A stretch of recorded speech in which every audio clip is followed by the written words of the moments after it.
warahmatullahi wabarakatuh. Waalaikumsalam warahmatullahi wabarakatuh. Alhamdulillah, bersyukur billah, wassalatu wassalamu ala rasulillah habibina sayyidina Muhammad wa ala alihi wa ashabihi wa wala. Allahumma ya rabbana a'inna ala ta'atik, a'inna ala ta'atik, a'inna ala dzikri wa syukri ni'amik. Allahumma ya rabbana atina fi hadhihi dunya hasanah wa fil akhirati hasanah wa qina ya rabbana adzaban nar. Innaka anta ala kulli syai'in qadir. Warzuqna ya rabbana tawbata qabla al-maut wa syahadata 'inda al-maut wal jannata ba'da al-maut. Amma ba'd.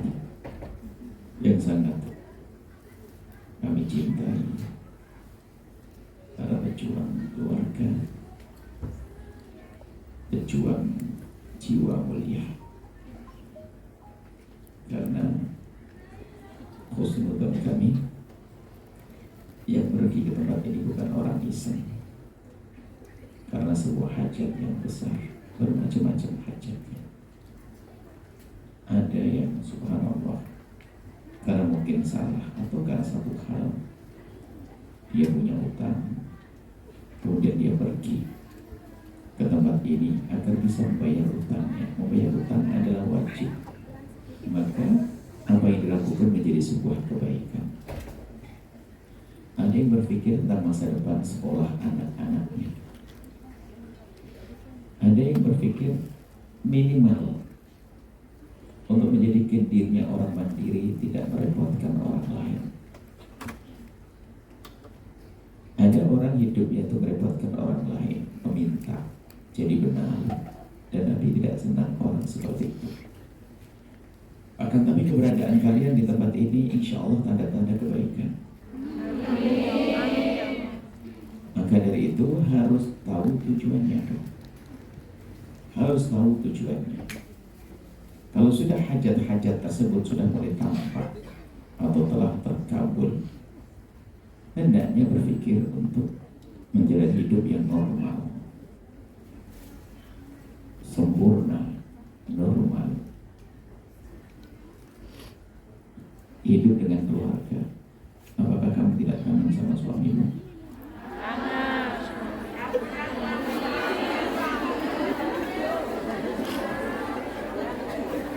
Apakah kamu tidak kangen sama anak-anakmu? Yang jomblo, apakah kamu belum ingin nikah? Jangan bohong. Kalau pengen ngapain kamu di sini?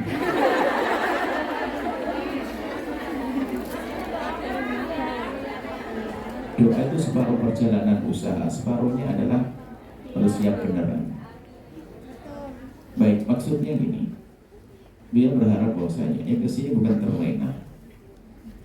Tadi Mas Ibu, kita sudah beberapa kali berjalan dengan Mas Ibu, ingin membangun semangat bangkit seorang muslim mukmin bangkit untuk menjadi orang yang memberi bukan meminta, paling tidak bisa berdiri sendiri, tidak merepotkan orang lain.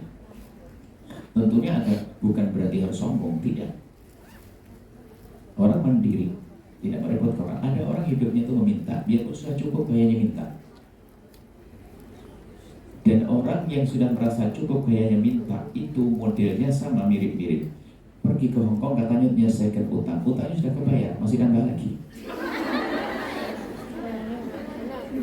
Tidak perlu dibetulin, perlu diamalkan. Anda harus sadar ini. Kami mengharap memang kalian ini tidak lupa dengan tujuan. Hanya beberapa waktu saja ke tempat semacam ini untuk cari modal setelah kembali pulang. Kami berharap bahwasanya ini semuanya akan bahagia di rumah tangganya, bahagia di keluarganya, dengan rezeki yang halal, dan berkah. Baik. Kemudian masalah tujuan ini perlu kita asah kembali. Tapi ternyata yang menjadikan kita itu sengsara itu adalah urusan kerakusan hati, ketamaan hati. Sehingga kalau orang sudah rakus, biarpun punya satu lembah emas, dia minta lembah yang kedua. Nggak ada ujungnya. Padahal semestinya sudah cukup, tapi kenapa masih membawa perjanjian kontrak baru?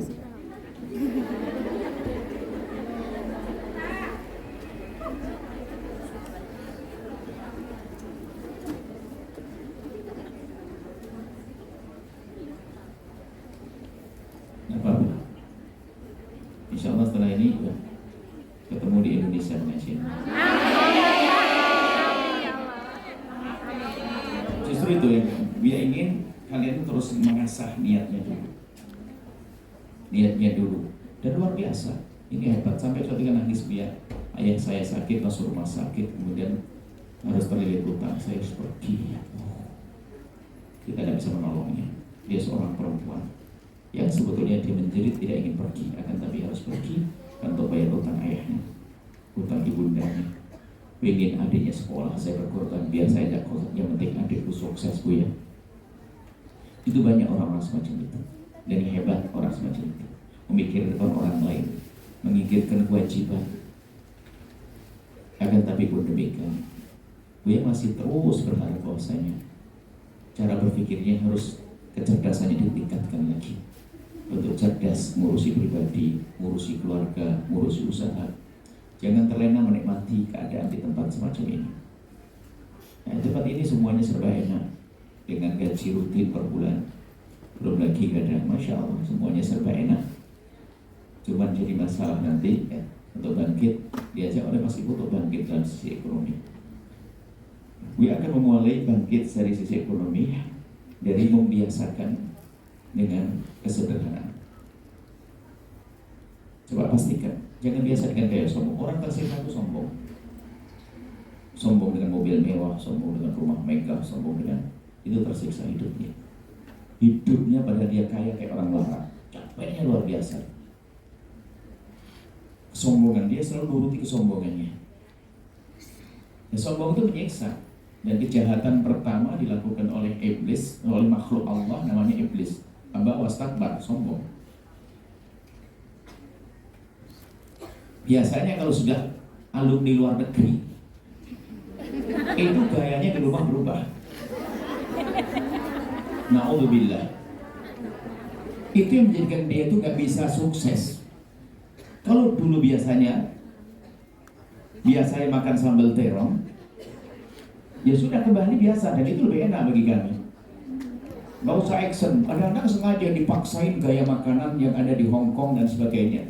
Padahal dia sendiri tidak terlalu menikmati amat, hanya kesombongannya menjadikan dia menikmati. Action.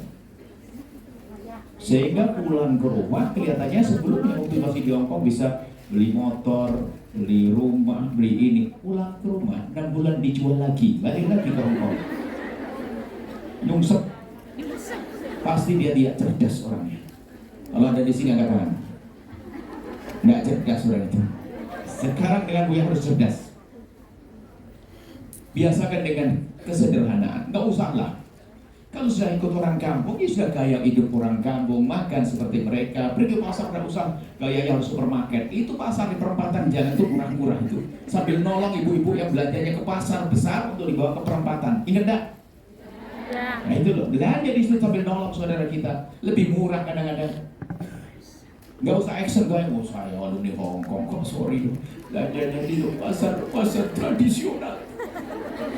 Saya harus supermarket kangkung itu kalau di pasar tradisional harganya cuma 250, masuk supermarket 1.500 berlipat-lipat. Dan kok kayak itu orang cerdas mananya? Cerdas apanya? Dan sebetulnya model saya sangat coba. Ini kalau ingin bangkit begini. Cara dagang kita tuh aneh Mas Ibu. Belum untung sudah khayal untung, belanjanya banyak. Ini kebayang nanti kalau saya belanja begini, insya Allah akhir pekan dapat untung begini. Belum jualan ini, sudah pesen dia kredit. Mana bisa orang itu maju? Tolong jangan hanya senyum dok, diamalkan ini. Pengen bahwasanya kalian pulang ke rumah biasakan dengan gaya hidupmu dulu, dengan kesederhanaan, modal bisa digunakan lebih manfaat lagi, kemudian juga gampang. Mungkin Mas Bos sudah ngomong, jangan gampang silo dengan tawaran bisnis. Uangnya dibohongi orang-orang. Bahkan hanya sebetulnya nanti minta tolonglah Mas Ibu coba dibuatkan program bisnis besar-besaran yang sekiranya saya juga bisa sambil yang ngamalkan ilmu yang diambil di Hong Kong. Kan ada ilmunya ngaji begini, lalu bisnis saya jalan bagaimana. Tapi sebenarnya bisnis apa saja bisa, orang tidak usah gengsi dengan jualan teh. Bos teh jadi kaya-kaya. Nah, jadi masalah adalah kadang kesombongan tadi, betul. Jadi kalau sudah tempel luar negeri, kadang mohon maaf, yang pernah di luar negeri itu cara hidupnya susah. Yang pernah di Saudi, yang pernah di, termasuk sampai guyonan kita. Mahasiswa itu kalau sudah belajarnya sambil cari duit, nah, itu berdakwah jadi males. Kenapa? Enakan cari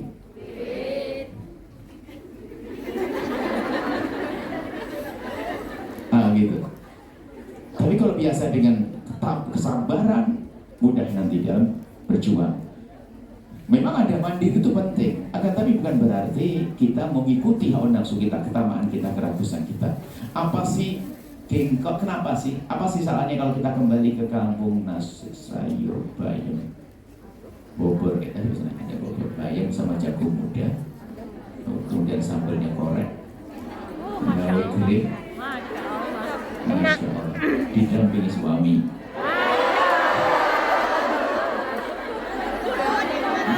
Enaknya kayak siapapun, tidak sama suami, rasanya garam.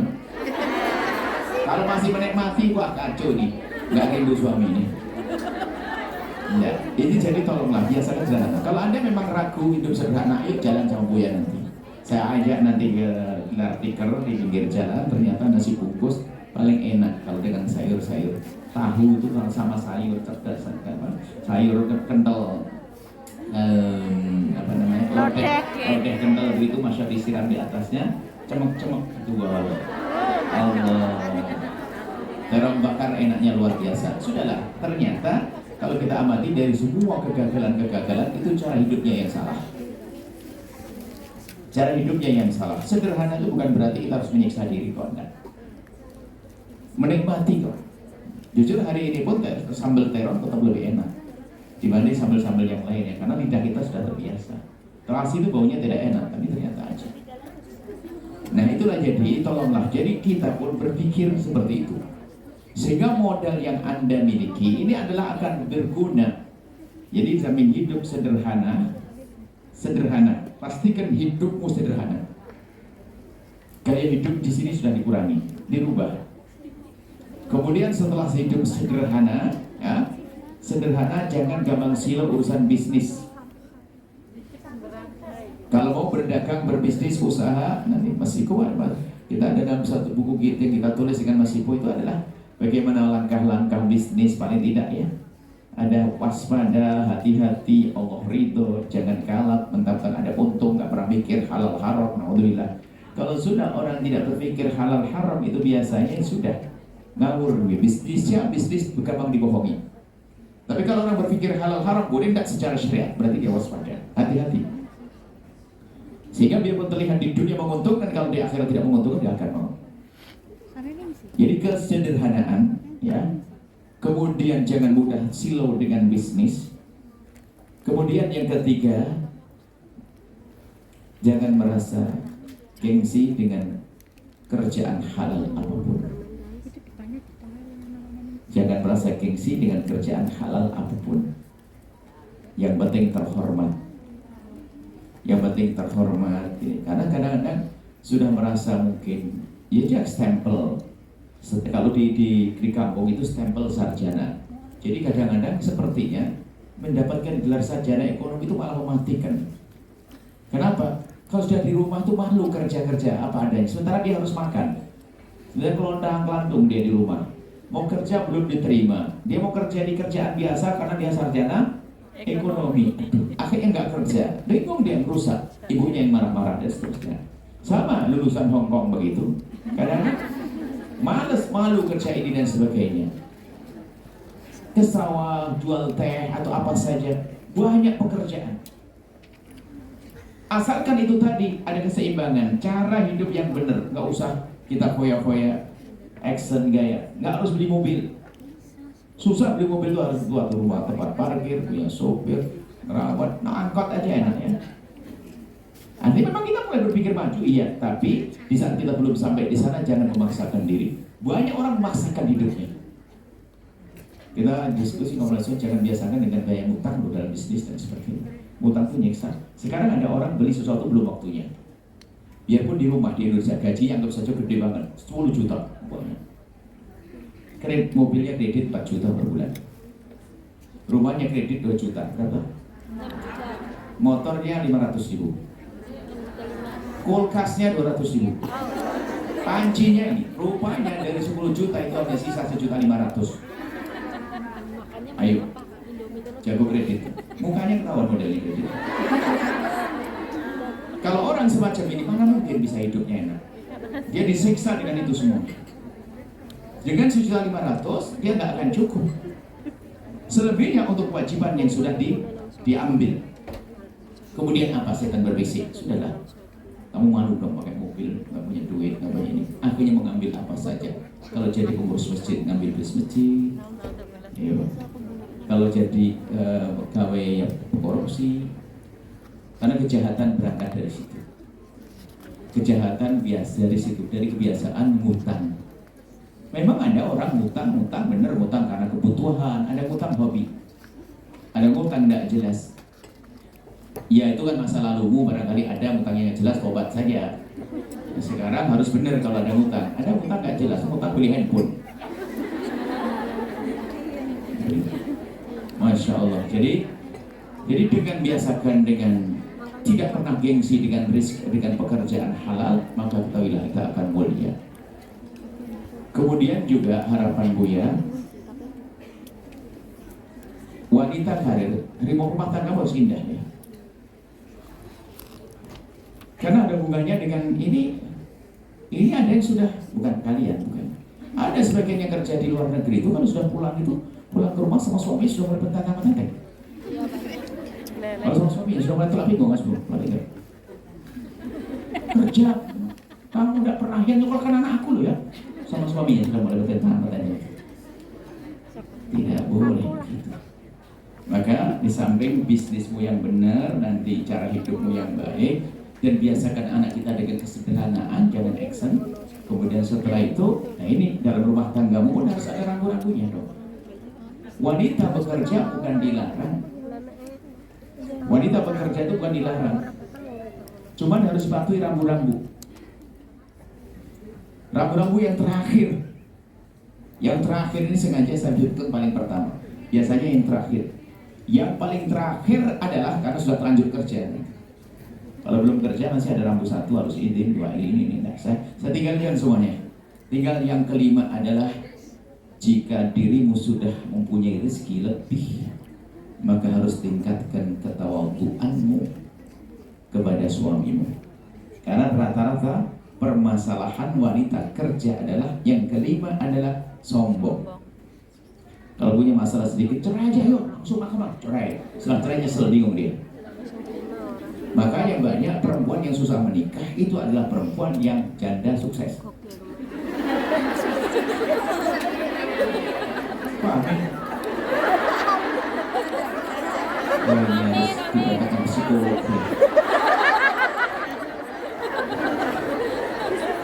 Psikolog di bawah ini bukan seorang ekonom, pakar ekonomi, psikologi sebenarnya ini. Sebenarnya ini. Banyak janda-janda, mohon maaf, wanita yang punya kelebihan rezeki biasanya pertama gampang menuntut cerai. Padahal hidup tidak semacam itu. Kalaupun seandainya suami nggak mau dan sebagainya, dia bisa bayar. Setelah cerai pun masih dengan kesombongannya. Nikah susah. Karena impiannya saya harus dapat suami begini. Nyuksep dia. Tapi kalau perempuan dengan ketawadhuannya, masya Allah, problem hidup itu selalu ada. Di rumah Rasulullah pun ada, ya Allah. Di rumah Nabi ada problem antara Rasulullah dengan Siti Aisyah. Ada Nabi wahyu, nggak pernah mungkin bersalah, nggak mungkin bersalah. Tapi Siti Aisyah manusia biasa, dibuat oleh Allah seperti itu untuk jadi contoh. Rumah tangga Nabi ada masalah. Rumah tangga siapa saja ada masalah. Rumah tangga kita juga ada masalah. Tapi kalau setiap masalah langsung ujung-ujungnya cerai, repot. Perempuan ya kan, biasanya mohon maaf dari kalian, kalau seandainya suruh angkat tangan, jangan-jangan ada. Siapa? Ayo yang mulai nuntut cerai kemarin. Minta cerai, tobat ya, didoain. Tambah cinta ke suami, indah, insya Allah bahagia. Rumah tangganya baik semuanya. Kami yang benar, kami kayak gak mau sama suamimu. Itu bapak anak-anak mutar, nanti doain khusus. Ya, jadi ini ada orang-orang seperti itu. Jadi ada yang punya kelebihan ini banyak, mohon maaf, akhirnya apa? Nuntut cerai, padahal bukan ingin cerai sebetulnya. Karena dikuasai oleh kesombongannya. Kadang, mohon maaf, kadang kalau sudah dia mulai lebih dari suaminya tuh, dia ngakui pernah seorang perempuan, iya bu ya, kenapa ya kalau saya sama suami kok jadi emosi kan? Emosian. Karena dia merasa punya lebih, iya betul, omongan bu ya bener nih. Bukan nanti itu yang ngomong gitu. Banyak ngomong iya betul omongan bu ya. Iya setelah saya punya kelebihan itu gampang emosian. Dikit-dikit emosian. Emosian. Ditanya sudah masa belum? Emosian saya padahal ditanya tok dulu masa biasa. Karena merasa saya ngasih duit suruh masak lagi. Betul gitu? Paham enggak? Nah tolong tingkatkan kelembutan. Tawadhu itu indah. Saya punya tip kok sebetulnya gimana menaklukkan suami, ada tip. Ada tip menaklukkan suami. Kelepek-kelepek saya punya tip. Enteng kalau suami punya si kecil. Iya, tar dulu satu-satu. Ya, yang belum punya suami nanti akan buya. Saya itu sebetulnya kan, saya itu tidak terlalu tertarik ketemu dengan jomblo. Makanya itu pusut bikin saya cepat tua.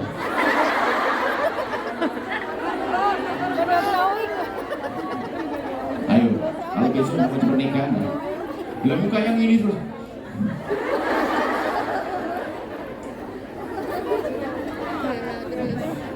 Ayo, diginikan kok masih nggak pengen cepat nikahnya, keterlaluan betul. Pengen, amin, amin, amin. Setelah ini jangan tuh. Nanti setelah selalu cek-cek, nanti insya Allah langsung bersihin, langsung cepat nikah nanti. Ya gitu. Jadi biasa begitu. Tolong di saat Allah berikan kelebihan kepadamu, tingkatkan ketawaduanmu. Habis suamimu dengan ketawaduanmu.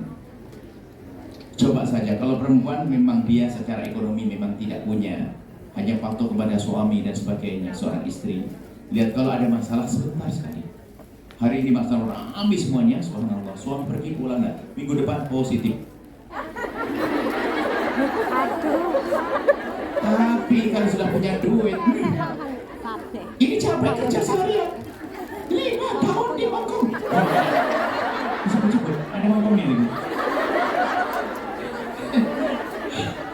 Di rumah tinggal ongkang-ongkang, kirim makan ini itu, jaga anak dok nggak bener. Sampai anak sekolah di oris jadi 2 jam sekarang ini. Loh, insya Allah hari ini coba, amin. Kami rindu Anda bahagia, amin. Saya rindu pokoknya itu kalau ada orang susah itu saya sedih, ikut sedih. Harus ada, maka tolong tawadhu'lah. Coba, indahnya mencintai itu, indahnya hidup di dalam mencintai, bukan dicintai. Coba selama ini ada perempuan datang, ya tolong minta doa, doa apa? Muhabbah. Pelet syar'i, ada pelet syar'i. Ada aja pelet syar'i. Pelet ya pelet kok pelet syar'i. Minta doa muhabbah. Perempuan minta dikasih yang betul. Kami ajarkan. Indahnya hidup bukan dicintai tapi mencintai. Coba bayangkan dirimu. Suamimu sangat mencintaimu tapi kamu tidak cinta. Enak. Lalu suamimu hidupnya salah pengen dicintai toh. Belajarlah mencintai suamimu. Mencintai itu indah. Kemudian indahnya mencintai adalah saat memberi, bukan menerima. Mestinya sebagai seorang istri kok kebetulan diberi oleh Allah rezeki lebih dan sebagainya, punya hiburan yang banyak, bisa ngasih suami, ngasih ini dan sebagainya, kebahagiaan. Karena indahnya mencintai di saat memberi, bukan di saat menerima, di saat memberi. Puncak keindahan. Tahu kalau indahnya hanya di saat menerima, dia belum cinta benar. Orang kalau sudah mencintai berkorban, indah dalam cinta, maka cinta itu indah. Maka kenapa kau biarkan kecintaanmu di sana? Di suami tinggal di rumah. Suami di mana? Ya, kalau jadi begitu, maka tata hatimu bagaimana agar tidak kurang cinta yang sudah suami dulu. Termasuk ini ada ibu yang belum menikah, nanti cara hidupmu jadikan hidup yang gampang. Cara hidup itu mudah, seorang istri tawadhu. Kalau memang ternyata dirimu orang yang lebih ekonominya, karena mohon maaf saat ini, biarpun yang jomblo ini akan bahaya kalau dia merasa lebih punya duit daripada calon suaminya. Bertanya tuh, suami saya belum punya kerjaan, kontak langsung. Saya dari Hongkong, tabungan saya sudah banyak. Sudah gara-gara begitu ragu, padahal dia laki-laki soleh dan sebagainya. Gak apa-apa selagi soleh, kebutuhanmu ada, dan dia insya Allah bisa diajak hidup bareng dengan baik. Sudah jalan hidup nanti sambil kerja bareng-bareng. Jangan gara-gara pergi ke Hongkong begini standarnya berubah. Padahal dulu sama dia yang soleh itu bisa, anaknya Pak ini soleh. Sekarang tidak harus punya begini. Jadi standarnya standar dunia, bukan akhlak lagi. Pengen menikah dengan orang yang wah kebiar, kenapa? Level, nggak level dong dengan aneh. Alumni Hongkong.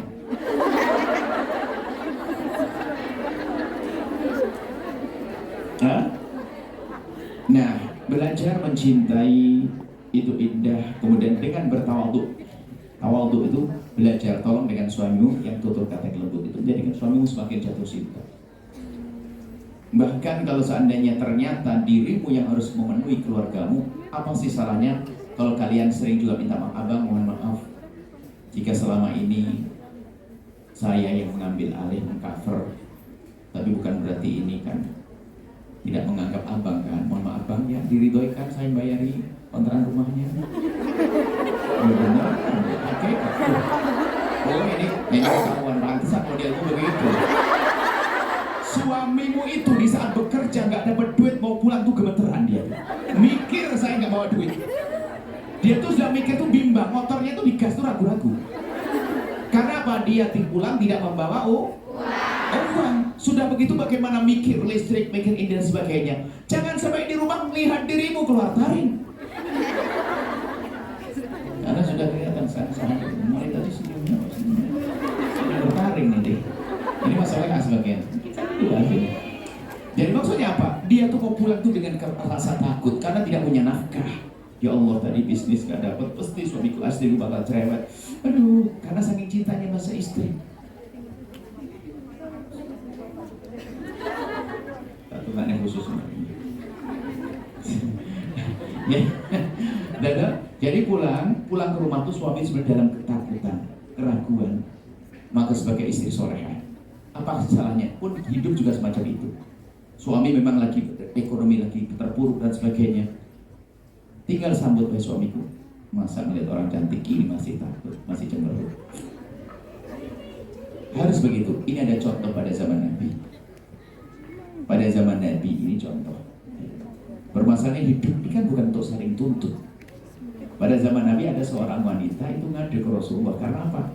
Selama ini suaminya itu nggak bisa kerja, bangkrut. Mau kerja ini nggak bisa, ini nggak ada berduit. Sehingga yaitu yang mencukupi istrinya. Punya anak lagi. Akhirnya wanita itu ngadu ke Rasulullah, ya Rasulullah, aku punya suami tidak pernah memberi nafkah. Dia nggak bisa kerja. Dia kerja bangkrut, kerja ini dibohongin saking polosnya dia. Pokoknya begitulah, pokoknya dia nggak bisa. Terus kata baginda Nabi bertanya, lalu bagaimana kamu makanmu selama ini? Dijawab oleh wanita tersebut, ya Rasulullah, saya masih punya peninggalan kurma dan sebagainya. Maksudnya kalau orang sekarang saya masih punya tabungan dari Hongkong Bu ya, iya gitu. Kalau yang nanya Bu ya, yang itu kan Rasulullah itu ceritanya. Rasulullah bertanya pada sahabat Nabi ngomong apa? Saya masih punya peninggalan kurma, sehingga kebun kurma, sehingga makan saya masih bisa tercukupi, biarpun ya pas-pasan. Kata baginda Nabi SAW, Nabi memberikan jawaban-jawaban fikih keadilan. Kalau memang suamimu tidak pernah memberi nafkah, kamu boleh dan tidak dosa kalau minta cerai.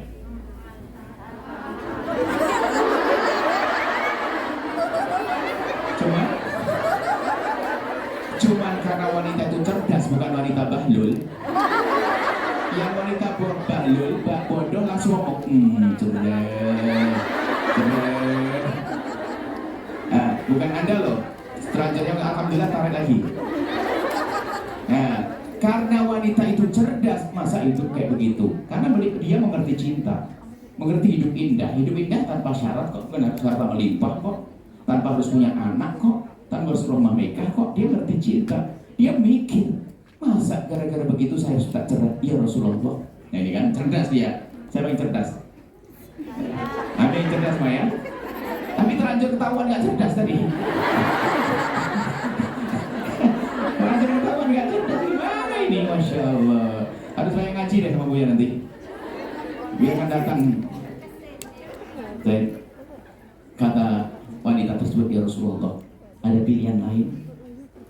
Lalu Rasulullah menjawab, lakukan seperti yang sudah kau lakukan. Maka di saat itu engkau mendapatkan pahala berlipat-lipat, pahala sedekah full, pahala menyenangkan suami, pahala menyenangkan anak, dan seterusnya. Banyak pahala yang kau dapat. Apa kata wanita cerdas? Ya Rasulullah, aku pilih yang kedua, dia harus pakai cerai. Nah, yang penting kan tercukupi hidup. Ya, yang dicukupi kok bagaimana cara berpikir? Anda punya rezeki, bisnis jalan. Suami nggak dapat, suami sudah bekerja, jerih payah, capek tapi tetap gagal, memang nggak bakat. Tapi memang rezeki oleh Allah lewatkan pada Anda. Syukur atau tidak? Alhamdulillah. Alhamdulillah kalau lewat saya. Sampai orang cerdas zaman itu yang ngaji, membaca hadis itu, wanita cerdas berkata begini, ya Allah, jadikan suamiku melarat biar saya saja. Itu kalimat diucapkan sehingga wanita dia unik. Cerdasnya perempuan sampai ngomong, biar suaminya melarat, yang penting saya cukup, yang penting rumah tangga cukup, biar suamiku bisa ngikut saya terus, ngintil saya, ngawal saya. Jadi kan cerdas. Lah kok malah bikin keluh kesah, kan aneh. Yang penting tercukupi, anak bisa sekolah, anak bisa itulah yang perlu cerdas hidup. Suatu ketika ada seorang, ini kejadian Mas Ibu, kejadian. Ini wanita sukses betul. Sampai apa yang ada di otaknya kan begitu. Dia sukses, dia sampai punya rumah sakit, sampai punya segala sukses. Kemudian punya suami itu memang setiap bisnis nggak bisa. Kemudian dia ngadu kita, saya mau kita pisah ya. Kan nggak enak masa ada suami kayak begitu. Suami nggak pernah ngasih nafkah dan nggak pernah, suami nggak punya kerjaan apa katanya. Oh iya. Akhirnya katanya, suamimu merong-merong kamu? Enggak. Ngambil duitmu? Enggak. Tidak sholat? Enggak. Kasar kepadamu? Enggak. Baik. Kalau begitu tunggu saya jelaskan. Nanti harus duduk sama saya minimal 1 jam. Harus duduk. Kayaknya harus sebelah otaknya dia ini. Saya katakan subhanallah. Kecuali suamimu merong-rongmu, ambil duitmu habis-habisan, dolim kepadamu. Suamimu sudah berusaha tapi tidak sukses. Lihat. Coba kau berpikir cerdas, jauh lebih bagus. Kamu saat ini punya suami, lihat, dia bisa maksimal dengan dirimu. Pun rezeki bisa cukupi, lihat. Anakmu ngambil kedokteran semuanya bisa, ya. Anaknya bisa sekolah semuanya. Anaknya bisa sudah ada yang berdiri sukses. Cuman pada usia sudah menjelang 50, mau minta cerai gara-gara selama ini suamiku tidak pernah kerja. Pun Anda perjalanan hidup sukses hari ini. Kenapa Anda pikir di situ ya? Dan suamimu bukan orang yang dolim kan? Tidak sholat. Tidak sholat, biar haji ibadah. Cuma kerja aja biasa, ikut risih lihat orang ngomong di rumah. Akhirnya sudah kau pikir lagi. Itu adalah suamimu dikirim oleh Allah. Coba kalau seandainya suamimu merong-rong kamu, tersiksa kamu. Suamimu tidak ngambil, bahkan minta duit itu juga tidak pernah. Kamu yang ngasih. Mestinya kamu beruntung, alhamdulillah aku bisa ngasih suamiku. Coba berpikir, kalau tidak punya suami, kalau tidak punya anak juga dan seterusnya. Anak baik-baik, soleh-soleh. Ini masih beruntung seperti ini. Bandingkan suaminya tidak punya duit, kamu juga tidak punya duit. Iya sih Bu ya. Ya kenapa kok saya emosian? Salah bergaul kau itu. Salah bergaul, sehingga dalam bergaul kan anak-anak wanita-wanita punya prestasi karir itu biasanya bergaulnya itu begitu. Kamu kalau suami harus lebih dari kamu loh ya, kamu harus gini dong, bisnismu lebih gede dari suami. Actionnya begitu bergaulnya itu. Masa kamu punya suami hanya ini, nggak kufu sama kamu, nggak sebanding dengan kamu, itu salah bergaul. Akhirnya wanita tersebut setelah kita suruh pulang, setelah sebulan kemudian mengatakan, terima kasih. Kalau seandainya saya sudah ngajukan surat, sudah saya naikkan itu, saya tarik lagi Bu ya. Dan alhamdulillah sekarang saya lebih fokus pada suami dan saya terima kasih. Pun sudah punya anak dan sebagainya. Anaknya pun sudah sama, sudah terprovokasi. Anaknya sudah enak sama bapaknya. Anaknya memang begitu karena meracuni anaknya. Padahal ayahnya juga tidak salah, cuma ayahnya tidak bakat bekerja. Dan ayahnya memang ada kelemahannya, ayahnya itu gak bisaan. Karena ayah itu pernah dapat duit ibu ya. Terus adiknya butuh dikasih. Adiknya perlu, padahal uang dia gak pernah ngasih nafkah. Kapan dapat duit loh? Berarti kamu kan punya suami baik hati. Apakah pengen kamu punya suami rampas warisan saudaranya? Enggak juga, dia gak gitu juga kan, gitu. Jadi ternyata wahai wanita yang insya Allah kalian sukses. Amin. Tolong lembutkan hatimu agar indah di rumah tanggamu nanti. Kalau kalian tidak bisa menata ini, nggak bisa. Kalau seandainya suami rezekinya melimpah, alhamdulillah. Kalau tidak, yang penting dia memenuhi kebutuhan pribadimu sebagai seorang suami yang ngayomimu, punya kasih sayang, mendoakan kamu, menemani sholat dan seterusnya. Itu kan indah. Maka jangan sampai ukurannya urusan ekonomi. Dan sekarang dia kami sampaikan, banyak permasalahan di sini. Wanita karir banyak minta cerai. Permasalahan rumah tangga gara-gara dia seorang istri punya kelebihan. Nah, kelebihan. Padahal kalau dia berpikir cerdas, alhamdulillah, biarpun suamiku melarang, pun Allah masih ngasih kepadaku rizki. Kenapa tidak aku syukuri? Sementara kalau seorang istri sedekah kepada orang di luar sana dapat pahala, kepada suami double pahalanya kok. Apakah kita tidak rindu pahala? Nah gitu. Kecuali naudzubillah suami sudah tidak sholat dan sebagainya, aduh macam-macam, mabuk, judi segala macam. Iya, dikembalikan ke tong sampah, ngambil dari tong sampah. Tapi ini suami yang benar, gak ada masalah. Tolonglah ini jadi termasuk ke depan masa depanmu yang masih jomblo ini. Jangan berpikir tentang urusan-urusan dunia dengan cara yang salah. Kalau seandainya dapat suami yang mencukupimu, alhamdulillah. Segini loh ya, wanita tuh terlambat menikah itu karena ada yang menikah dengan ambisi. Menikahlah dengan harapan, jangan dengan ambisi. Tolong bedakan ini. Hanya kecerdasan yang bisa bedakan. Ambisi itu begini. Saya menikah harus begini. Kayak tadi, saya kan dokter spesialis, suamiku harus dokter spesialis. Itu ambisi. Saya seorang insinyur, jadi ambisi. Jadi gini wahai solehah, seandainya kamu sebagai seorang wanita yang jomblo benar.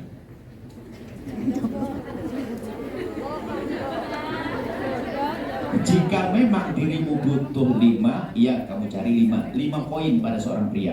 Mungkin kamu ingin seorang status, pengen keturunan, pengen nafkah, ya, pengen ya ini kenyamanan tentunya ya, teman-teman diskusi dan sebagainya. 5, oke. Tapi kalau memang ternyata kamu tidak butuh 5, jangan cari 5, memperlambat pernikahan.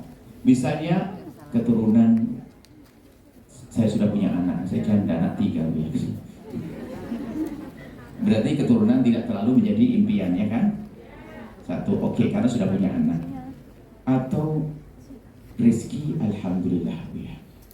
Saya tabungan sudah cukup dan sebagainya. Berarti yang perlu apa? Saya ingin ternyata ketenangan, pengayoman, status. Maka carilah laki-laki soleh yang bakal bisa memberikan status sebagai seorang suami untuk dirimu.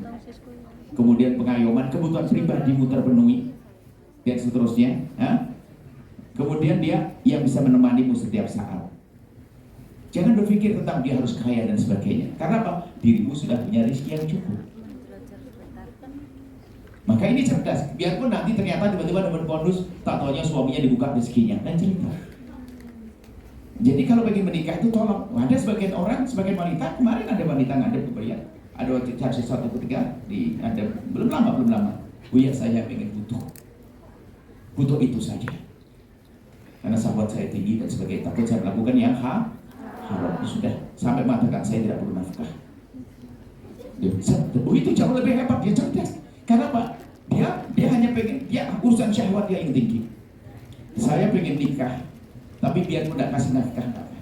Yang penting kebutuhan pribadi saya dipenuhi.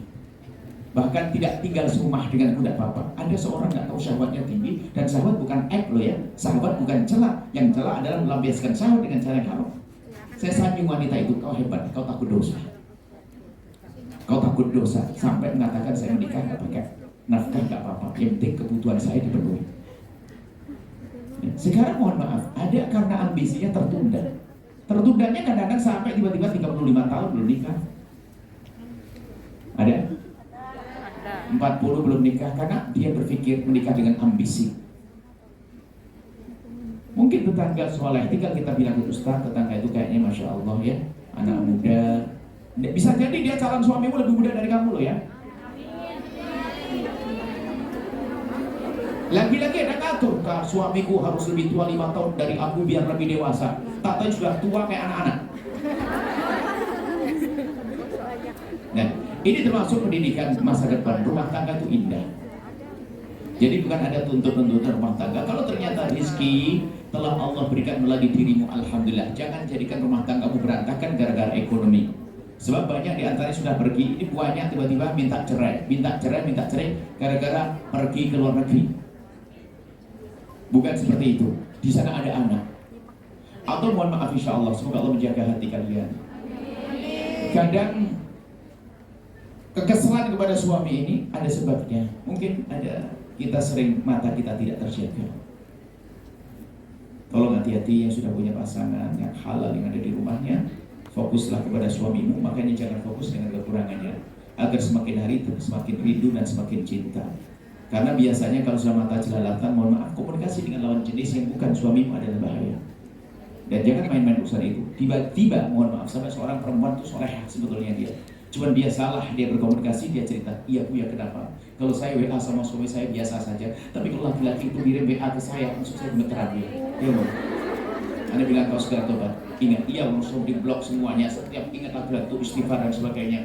Itu perlu sampai mungkin hampir 1 tahun dia mau menahan dirinya semacam itu. Kadang namanya hati, kalau sudah terpaut itu na'udzubillah. Tolong hati-hati ya. Jangan sampai suami ini alhamdulillah salah baik semuanya harapan kalian. Tapi kita harus tetap menjaga. Kalau tidak hati kotor sehingga suami sebaik apapun tadi bandingannya dengan di alam khayal. Seandainya suamiku kayak dia, seandainya suamiku kayak dia, seandainya suamiku kayak dia. Akhirnya apa? Kalau ngomong suaminya lebih candas, apa? Candas kalau baca timur itu ngomongnya kasar, tidak judes. Candas ya apa? Judes, ngomong dan sebagainya. Jadi tolonglah adik-adikku semuanya, calon suami adalah seorang yang soleh, itu saja. Adapun nanti setelah itu, setelah menikah bagaimana? Sama-sama. Kan sudah punya prinsip hidup, hidupnya tidak foya-foya kan? Biasa hidup sederhana kan? Kenapa? Beli sayur, masak nasi liwet, saya ajari bikin nasi liwet. Anda bisa di rumah Anda hanya punya kompor. 1 kompor sama 1 panci saja sudah cukup. Cukup nasi liwet, saya biar suka nasi liwet ini ini. Nasi liwet itu tolong nasi itu sama airnya lebih banyak, pokoknya nasi liwet. Kemudian di atasnya kalau sudah nasi itu hampir matang, hampir masak, itu orang cacah, cipir, kacang panjang, daun apa itu dikasih kelapa ya kan, ditabur itu dicampur kayak urak begitu kurang lebihnya, kasihkan asin, tumpangin di atasnya apa? Nasi liwet. Kecilin kompornya, Anda pergi nyapu-nyapu dan sebagainya. Oh, enak. Apalagi balik nanti intipnya itu sambil dikepelin begini. Nggak usah action, wah pakai makanan yang mewah-mewah. Itu aja enak. Hidup gampang. Yang jadi masalah adalah gengsi kita, kesombongan kita, ya. Semoga ini bisa diamalkan. Kita akan ngobrol aja. Baru setelah itu bicara tentang bisnis, ya. Bisnis kita ada meskipun 1 orang, subhanallah, dia ditinggal oleh keluarganya, dia punya duit banyak. Ternyata dalam waktu singkat hancur. Kenapa? Gampang terpesona dengan bisnis yang ditawarkan orang. Ya jangan gampang ya, jangan mau percaya. Kalau biaya, kalau keuntungan sudah nggak masuk akal, banyak bohongnya kan maksudnya. Ayo cerit payah, pulang ke kampung usaha yang halal bersih. Yang insya Allah dengan orang membiasakan dengan kesederhanaan sudah kaya sebelum kaya. Pastikan dengan sederhana. Ya hari ini mereknya merek Hongkong, baju Hongkong barangkali. Kalau biasa saja yang Jawa Timur, yang di Suruji, yang di Cirebon ya Tegal Gubuk sana. Ya, solehah semuanya. Baik. Pertama apa? Biasakan dengan sederhana. Kemudian sederhana. Kemudian setelah itu, kalau sudah sederhana, hidup dengan sederhana, ya. Jangan macam-macam, jangan biasa. Kalau bisnis jangan tertipu, gampang terpesona urusan bisnis. Jangan gampang tertipu dalam urusan bisnis. Kemudian setelah itu, ini Buya bicara tentang rumah tangga. Tolonglah wanita-wanita sukses ini, amin. Tingkatkan ketawaduanmu. Insya Allah, jadilah kalian Khadijah hari ini. Wanita-wanita mulia. Kalau perlu doa begitu, ya Allah semoga yang kaya saya saja, suami saya biar melarat. Yang penting cukup, anak bisa sekolah bebas. Suamiku akan saya jadikan sopir pribadi, intel pribadi, pengawal pribadi, tukang pijit pribadi. Lengkap. Maksudnya betul-betul kami ingin tanamkan jangan sampai ada kesombongan. Sebab problem rumah tangga karena itu. Makanya termasuk nanti wanita karir yang kelima itu kan. Yang kelima jangan sombong. Tapi ada 4 sebelumnya. Wanita boleh bekerja ya kalau sudah punya suami. Yang pertama adalah harus izin suami. Tapi izin yang benar. Maksudnya izinnya betul-betul suami ridho. Bukan izin begini, Bang, tahu enggak? 2 tahun nih listrik banyak utang ini. Izin dia sama kerja. Yang ngancam dulu begitu loh. Iya. Jadi kalau mau izin yang benar, izin beneran. Abang, mohon maaf, aku tuh sebenarnya nggak pengen kerja apa ini, tapi keadaan abang ridhoin dah kira-kira. Rayu yang biar diizini satu. Yang kedua, kerjaannya halal. Terserah kalau mungkin hari ini ada kerjaan yang tidak halal dan sebagainya, semua perlu berubah. Tidak ada yang sempurna dalam beragama. Ketahuilah, kalau dia kasih rambu-rambu, bukan harus semuanya megang 5, paling tidak mendekati dulu. Kerjaannya halal. Yang ketiga, kerjaannya terhormat. Yang keempat, tidak meninggalkan kewajiban intinya. Itu yang nggak bisa. Kewajiban inti bukan dengan suami, milik suami. Nah ini kalau dia minta maaf sama suami ya, minta maaf sama suami dan rindulah untuk pulang. Yang kelima, agar tidak sombong. Dan sebetulnya kan dari permasalahan saudari-saudari kita yang kerja di luar negeri tadi, hidupnya foya-foya, terpesona dengan bisnis, lalu sombong sama suaminya. Itu top. Coba kalau perhatikan, tidak ada selain itu. Permasalahan sehingga hidupnya tetap berantakan. 3. Hidupnya jadi foya-foya, bukan sederhana. Gampang terpesona bisnis, bubar, hancur, bohongi sama orang. Yang ketiga, berubah sama suaminya, petentang. Pasti sengsara hidupnya. Itu bukan kalian, amin. Baik, mungkin aku ditanyakan, kita ngobrol lagi, diskusi. Siapa yang jomblo?